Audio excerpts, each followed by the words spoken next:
Bismillahirrahmanirrahim. Assalamualaikum warahmatullahi wabarakatuh.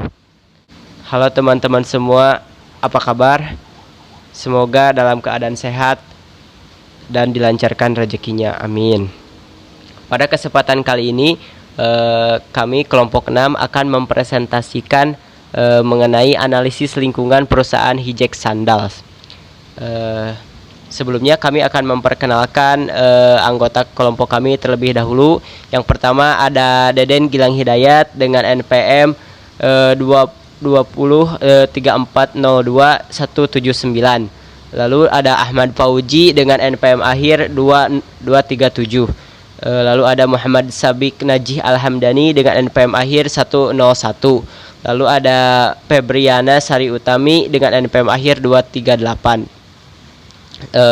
Serta saya sendiri Muhammad Fadlullah Nur Fajar sebagai moderator dengan NPM akhir 169.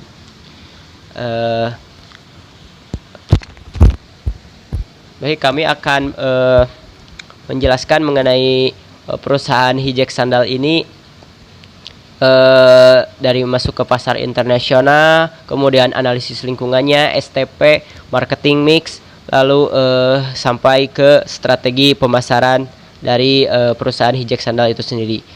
Untuk selanjutnya langsung saja kepada pemateri 1 yang akan menjelaskan mengenai perusahaan Hijek Sandal. Saya persilahkan kepada pemateri 1. Baik, terima kasih kepada moderator yang telah memberikan saya kesempatan untuk memaparkan materinya. Yang pertama yaitu mengenai Hijek Sandal. Hijek Sandal adalah salah satu banyak brand lokal asal Kota Kembang, yaitu Bandung. Hijek Sandal ini merupakan perusahaan yang memproduksi alas kaki dengan desain yang original dan memiliki ciri khas yang otentik. Berdiri pada pertengahan tahun 2010 di Bandung, berawal dari dua orang yang menemukan satu kesamaan pandangan terhadap sandal yang merupakan tradisi di Indonesia dalam penggunaan alas kaki. Melihat hal tersebut, mereka tergerak untuk membuat suatu brand sandal yang baru dan fresh dengan mengkombinasikan tradisi dan ide-ide modern desain. Jenis alas kaki yang diproduksi dan dipasarkan langsung oleh Hijek Sandal adalah model sandal gunung yang disentuh dengan desain yang lebih modern dan fashionable. Jika pada umumnya sandal gunung selalu berwarna gelap dan modelnya itu saja, Hijek Sandal menyuguhkan model sandal gunung dengan beragam warna dan desain yang ciamik. Produk yang sudah dihasilkan oleh Hijek Sandal diantaranya yaitu mixtur antara Indonesia tradisional sandal dengan modern Greg sandal, flip-flop sandal, tong sandal, dan sturdy sandal, semua dalam kategori unisex. Selanjutnya ya, ada perjalanan Hijek Sandal masuk ke pasar internasional. Hijek Sandal merupakan brand asal Bandung yang sukses merambah ke pasar internasional dengan membuka gerai di Farco, sebuah pusat pembelanjaan di Shibuya, Jepang pada pertengahan Maret 2023 kemarin. Hijek Sandal di Shibuya bersanding dengan gerai Vivine Westwood terletak di lantai ketiga pusat pembelanjaan Shibuya Farco. Gerai Hijek Sandal di Tokyo bersanding dengan toko berbagai ternama mulai dari gerai Vivine Westwood di tingkat gedung yang sama hingga toko Undercover, Toga, dan Comme des Garçons yang terletak di satu lantai di bawahnya. Selain perluasan bisnis dengan membuka gerai fisik, Hijek sebut adanya potensi kolaborasi dengan akan segera dilakukannya dengan berbagai inisiatif di Jepang. Gerai di Shibuya bukan pertama Hijek singgah di Jepang. Meski Shibuya Farco menjadi rumah dari gerai pertama Hijek Sandal di Jepang, ini bukan kali pertama yang berdiri sejak 2010 tersebut. Singgah di Jepang pasalnya, selama sepekan di akhir Agustus tahun lalu, Hijek mengikuti sebuah bazar hingga menggelar pameran di Tokyo. Pertama dalam Jambal Tokyo Trade Show yang berlangsung pada 24-26 Agustus 2022, Hijek Sandal menjadi satu-satunya jenama asal Indonesia yang mengenalkan produknya ke publik Jepang dan global dalam acara tersebut. Selanjutnya, Hijek juga menggelar pameran tunggal bertajuk Beyond Border pada 29 Agustus hingga 1 September tahun lalu di Galeri Sosial Tokyo dan memperkenalkan koleksinya terbarunya yaitu Sonar. Selanjutnya yaitu ada analisis lingkungan. Yang pertama yaitu ada analisis lingkungan eksternal makro. Di sini pada analisis lingkungan eksternal makro, saya menganalisis ada 3 lingkungan eksternal makro, yaitu ada geografi, demografi, dan juga teknologi. Yang pertama yaitu ada geografi. Ketika Hajek Sandal membuka gerainya di Jepang, mereka melakukan penyesuaian dengan produknya sesuai dengan keadaan musim di Jepang. Seperti mereka menyuguhkan produk sandal Vibram Solid dengan kualitas yang paling laris sesuai dengan musim semi dan musim di Jepang. Selanjutnya yaitu ada demografi. Dengan desain sandal yang unik, modern, dan berkualitas tinggi dan banyak diminati oleh generasi muda, dan untuk targetnya mereka menargetkan dari kalangan menengah ke atas. Terbukti dari segi harganya yang terbilang cukup tinggi. Akan hal tersebut sebanding dengan kualitas produk yang diberikan Hajek Sandal dalam setiap pembuatan produknya. Dan yang ketiga, yang terakhir, yaitu mengenai teknologi. Hajek Sandal juga tidak hanya menciptakan alas kaki biasa saja, akan tetapi juga memperhatikan berbagai kualitas dari sisi desain, teknologi, serta melakukan berbagai eksplorasi inovasi. Produk-produk dari Hajek Sandal dikenal dengan berbagai bentuk yang baik dan teknologi kekinian serta membadai sehingga para penggunaannya merasakan kenyamanan. Seperti dalam ajang Fashion Force Award, Hajek Sandal mengaku menggunakan bahan Mycotex dan koleksinya yang dapat memberikan nilai tersendiri hingga menghasilkan bahan miselenium yang terus berinovasi. Hajek Sandal dalam produksinya menggunakan bahan miselenium dan menggunakan proses finishing yang ramah lingkungan. Sekian dari saya. Baik, di sini ada analisis lingkungan eksternal mikro dari Hajek Sandal. Yang pertama ada supplier. Biasanya Hajek Sandal mengambil supplier bahan-bahannya itu dari dalam dan luar negeri dengan menggunakan bahan kulit asli. Kemudian di sini ada customer. Dengan customernya yang kebanyakan mahasiswa dan creative worker yang menolak tua, antara lain generasi muda. Harga yang ditawarkan ini pun biasanya tergolong worth it. Karena kenapa? Karena Hajek Sandal merupakan brand sandal yang sangat keren dengan memperhatikan kualitas yang memiliki garansi 1 tahun. Hal tersebut membuktikan bahwa Hajek Sandal memang memiliki sandal yang berkualitas dan bisa menembus pasar internasional. Senjata utama dari Hajek Sandal untuk pemasaran terletak pada kedekatan dengan customer dan juga first impression yang sangat penting. Menurut Kavando, first impression menjadi sangat penting karena salah satu alasan membeli salah satu produk adalah saat pertama kali dia memakainya. Kemudian di sini ada partner. Hajek Sandal mengajak Optrek untuk rilis koleksi Common Frequencies. Hajek Sandal telah melebarkan sayapnya dengan berkolaborasi dengan Music Scientific Bar dari Singapura. Optrek untuk ngeliris barisan koleksi seru bernama Common Frequencies yang tetap fokus pada artikel sandal. Walaupun hadir dari industri berbeda, mereka memiliki satu visi, yaitu sama dengan membentuk musik. Identitas sebagai brand dari Asia Tenggara dan bagaimana mereka ingin ngebangun community-nya. Itulah kenapa ketika Hajek Sandal terus memperkuat kultur sandal di Indonesia. Optrek fokus kepada menghidupi music scene di negeri Singa. Koleksi ini terdiri 2 sandal, yaitu Silhouette Mini dengan kombinasi warna khas Optrek yaitu Signature Orange Shade, dan Hajek Sandal yaitu Palo Blue. Selanjutnya ada analisis lingkungan internal yang terdiri dari 1. Operasional. Pengendalian kualitas yang dilaksanakan pada CV Hajek Sandal pada setiap proses produksinya dengan cara inspeksi yaitu 1. Pengendalian terhadap bahan baku, 2. Pengendalian terhadap proses produksi, dan ketiga pengendalian terhadap produk akhir. Pelaksanaan pengendalian kualitas pada CV Hajek Sandal dapat dikatakan cukup baik. Akan tetapi, pelaksanaan pengendalian kualitas tersebut belum dilakukan secara maksimal karena masih dilakukan secara tradisional. Setelah melakukan analisis pengendalian kualitas, maka dapat ditentukan bahwa faktor-faktor penyebab terjadinya kegagalan produk adalah bahan baku di mana penerimaan bahan baku tidak sesuai standar yang telah ditetapkan oleh CV Hajek Sandal. Dari faktor manusia, seringnya terjadi kelalaian dalam hal mengerjakan tugasnya. Dari faktor mesin, kurangnya perawatan, dan yang terakhir faktor adalah metode di mana kurangnya komunikasi dan penjelasan terhadap tugas yang diberikan kepada karyawan.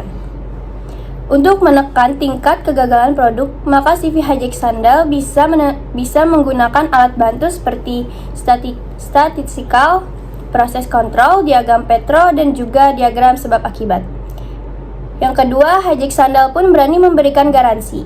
Jika produk tidak sesuai dengan harapan konsumen, garansi yang diberikan pun tak tanggung-tanggung, yakni selama 1 tahun dengan ketentuan perbaikan kerusakan hanya berlaku pada 1 kali selama produk masih tersedia. Kalian juga dapat menukar produk selama kerusakannya tidak parah dan bekas pemakaian yang wajar. Selanjutnya, keuangan.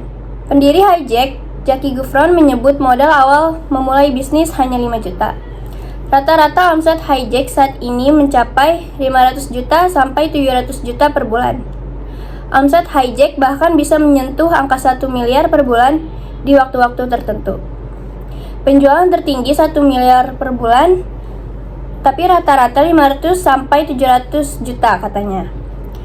Selanjutnya, sumber daya manusia.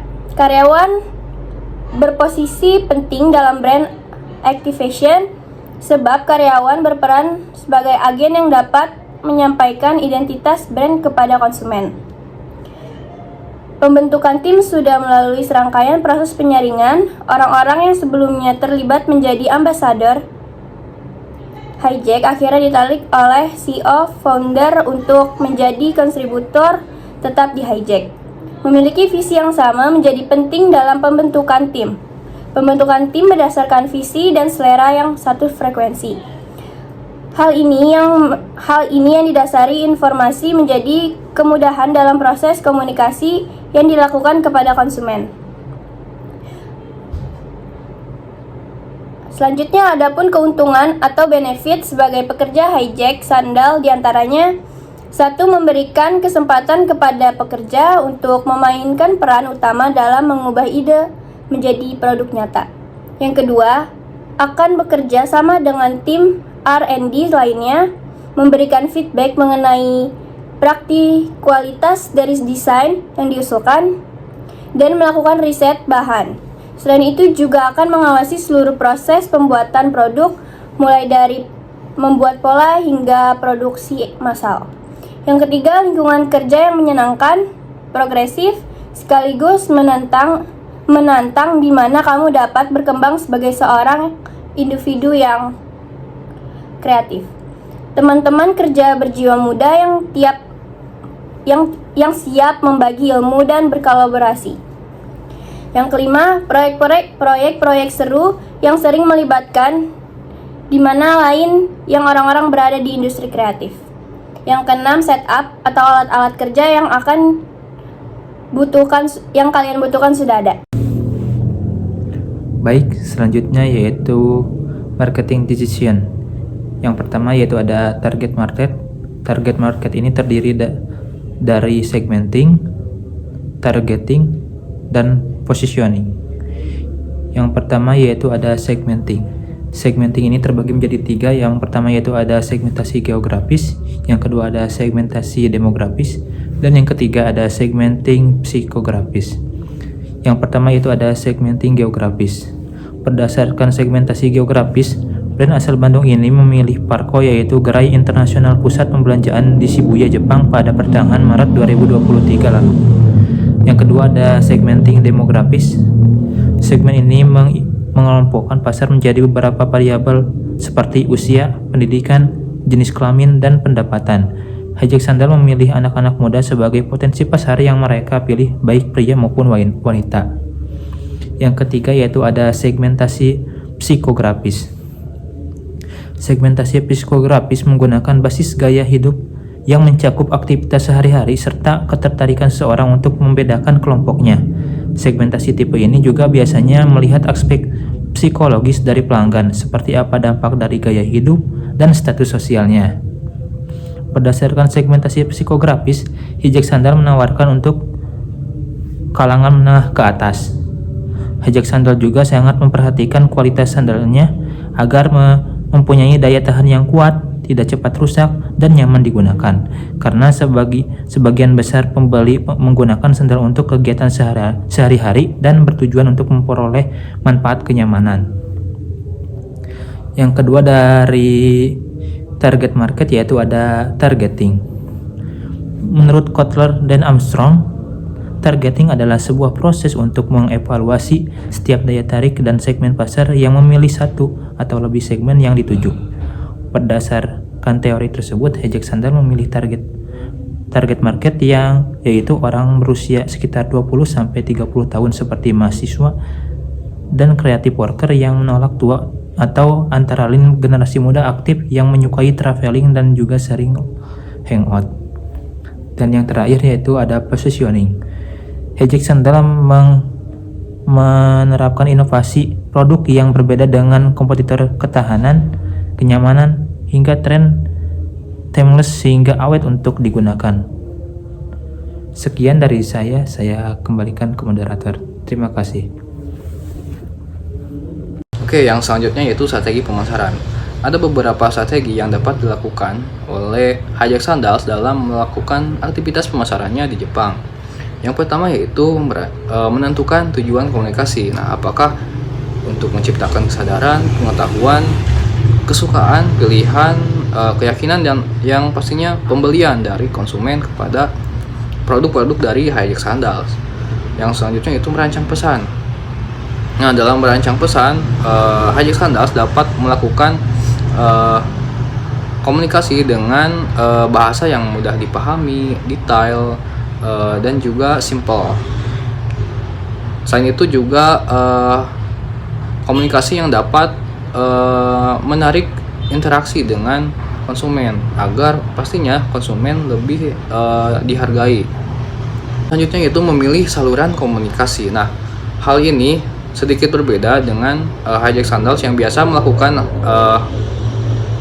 saluran komunikasinya yaitu di Instagram, tetapi di Jepang media sosial yang paling populer adalah Twitter, yaitu dengan 48,65% data dari akhir tahun 2021. Nah, hal tersebut harus menjadi fokus dari Hayek Sandals sendiri, bagaimana mereka mengoptimalkan media sosial Twitter, karena memang Twitter merupakan sosial media yang paling banyak masanya, yang paling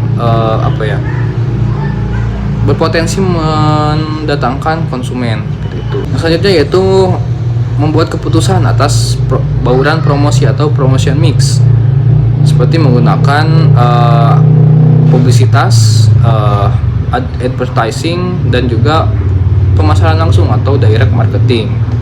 Yang selanjutnya yaitu melakukan kolaborasi. Nah, ketika suatu brand melakukan kolaborasi dengan brand yang lain ataupun dengan brand yang berbeda dengan industrinya, hal tersebut pastinya akan mendatangkan konsumen ataupun brand dari Hayek Sandal akan lebih dikenal oleh orang-orang lain, sehingga hal tersebut dapat menjadi opsi, yaitu melakukan kolaborasi dengan brand lain. Yang selanjutnya yaitu melakukan pemasaran melalui influencer, karena memang influencer yang sudah mempunyai niche market, apalagi di bidang fashion, yang pastinya dapat meningkatkan calon-calon konsumen yang memang apalagi influencer tersebut mempunyai followers yang banyak gitu, dan juga mempunyai concern terhadap bidang fashion. Yang selanjutnya yaitu mengukur hasil promosi. Nah, setelah tadi melakukan beberapa alternatif pemasaran, nah, Hayek Sandals harus mengevaluasi strategi pemasaran manakah yang paling efektif dengan menggunakan anggaran yang seminimal mungkin tetapi hasilnya yang maksimal. Nah, itu menjadi proyeksi ke depannya dalam melakukan aktivitas pemasaran, bagaimana Hayek Sandals memilih strategi pemasaran yang paling efektif, karena memang tidak semuanya strategi pemasaran dapat berjalan dengan optimal. Hal tersebut pastinya harus menjadi concern terhadap apa yang akan dilakukan oleh Hayek Sandals ke depannya. Baik, terima kasih kepada pemateri 1, 2, 3, dan 4 yang sudah menjelaskan mengenai sejarah perusahaan Hayek Sandal, lalu masuk ke pasar internasional, kemudian analisis lingkungan, lalu segmenting, targeting, positioning, kemudian mengenai marketing mixnya, dan terakhir sampai ke strategi pemasarannya. Sebelum saya menutup presentasi kali ini, saya akan memberikan kesimpulan untuk pada presentasi. Jadi kesimpulannya, perusahaan Hijax Sandal merupakan brand asal Kota Kembang, yaitu Kota Bandung. Perusahaan ini memproduksi alas kaki dengan desain yang original dan juga dengan ciri khas yang autentik. Dengan strategi pemasaran yang tepat, juga analisis lingkungan yang dilakukan oleh perusahaan Hijax Sandal, mereka sukses merambah ke pasar internasional dengan membuka gerai di Parco, sebuah pusat perbelanjaan di Shibuya, Jepang pada pertengahan Maret 2023. Dengan demikian presentasi kami kali ini dari awal sampai akhir sudah selesai. Semoga menambah pengetahuan dan juga wawasan teman-teman dalam analisis lingkungan perusahaan yang sudah merambah ke pasar luar negeri. Alhamdulillahirabbil alamin. Semoga bermanfaat. Wassalamualaikum warahmatullahi wabarakatuh.